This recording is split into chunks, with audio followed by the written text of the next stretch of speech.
मित्रांनो, सह्याद्रीच्या कुशीत लपलेला हा त्रिकोणी आकाराचा किल्ला, जिथून दिसणारे निसर्गरम्य दृश्य तुम्हाला अक्षरशः थक्क करून सोडेल. चला तर मग आज आपण भटकंती करणार आहोत पुणे जिल्ह्यातील प्रसिद्ध तिकोना किल्ल्याची. तर मित्रांनो, आपण लोणावळा क्रॉस करून आल्यानंतर आपण एक माझ्या पाठीमागे बघताय पावना लेक आहे आणि जस्ट पावना लेकच्या फ्रंटला हे आहे पावना स्नॅक्स. आपण तिथं आता नाश्ता केला आहे आणि हा जो रोड येतोय हा लोणावळ्याकडून येतोय आणि त्याच्यानंतर आपल्याला इकडे पुढे जायचे म्हणजे हा रोड आपल्याला तिकोना फोर्टला घेऊन जाणार आहे. म्हणजे तिकोना फोर्टचं जे बेस विलेज आहे तिकोना पेठ या गावामध्ये आपल्याला जायचं. आज ज्या आपण पायऱ्या चढतोय कदाचित याच पायऱ्यावरून कधी काळी मावळेही स्वराज्याच्या संरक्षणासाठी धावत गेलेले असतील.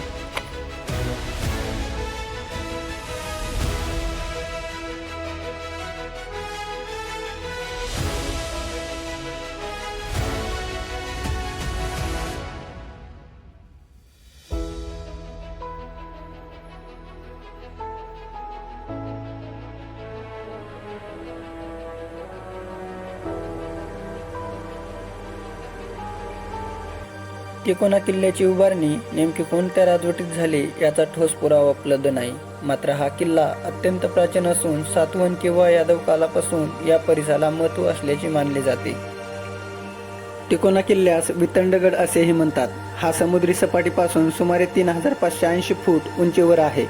त्याच्या त्रिकोणी आकारामुळे त्याला तिकोना हे नाव मिळाले. इसवी सन 1657च्या सुमारास छत्रपती शिवाजी महाराजांनी हा किल्ला स्वराज्यात सामील केला. पवन खोऱ्यावर लक्ष ठेवण्यासाठी या किल्ल्याचे मोठे सामरिक महत्त्व.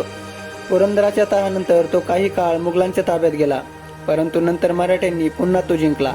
आज तिकोना किल्ला इतिहास, निसर्ग आणि साहस यांचा सुंदर संगम म्हणून ओळखला जातो.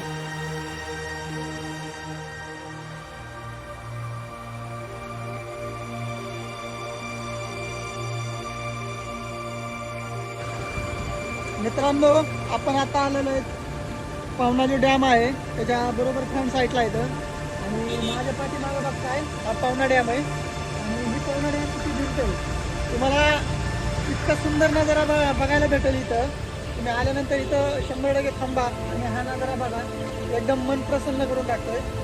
ही भिंत आहे, त्या भिंतीवरून आपल्याला पूर्ण व्ह्यू बघायला भेटतो, पण आता आतमध्ये जाता येत नाही.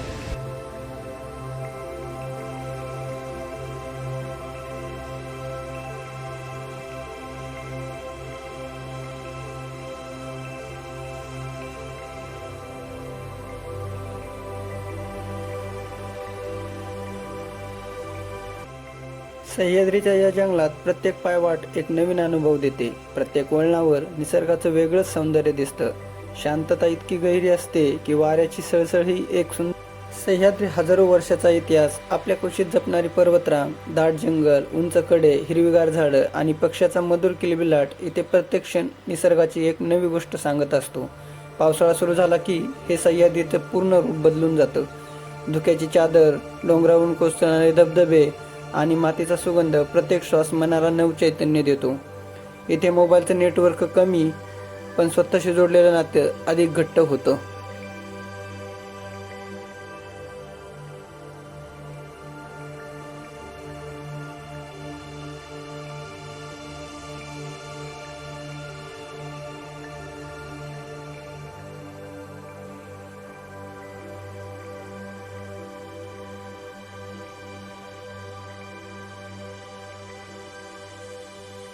मित्रांनो, तर आपण आता तिकोना गडाचा जो पायथ्याशी गाव आहे तिकोना पेठ इथे आलेलो आहोत आणि तुम्ही इथे ही कमान बघू शकताय. त्या कमानीतून तुम्हाला एंट्री करायची आहे. इथे बोर्ड लावलेला आहे पुढे.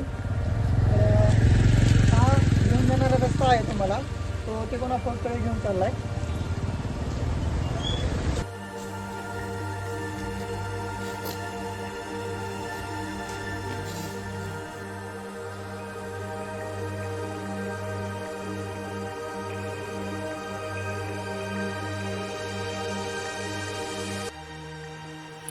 त्र्यंबकेश्वर महादेव मंदिर हे तिकोना किल्ल्यावरील सर्वात महत्त्वाच्या धार्मिक स्थळापैकी एक आहे.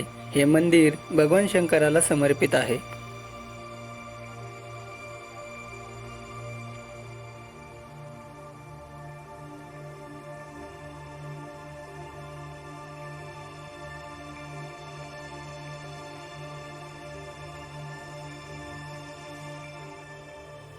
तिकोना किल्ल्याची चढाई मध्यम स्वरूपाची असल्यामुळे नवशिक्या ट्रेकर्सपासून अनुभवी गिर्यारोहकापर्यंत या सर्वासाठी हा ट्रेक लोकप्रिय आहे. विशेषतः पावसाळ्यासाठी हिरवाईने नटलेला परिसर आणि ढगांमधून दिसणारे दृश्य पर्यटकांना आकर्षित करते.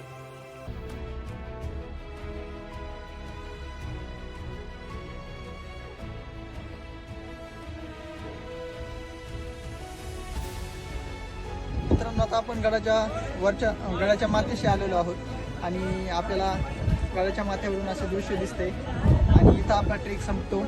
त्यानंतर आपण इथून परतीचा प्रवास चालू करणार आहोत.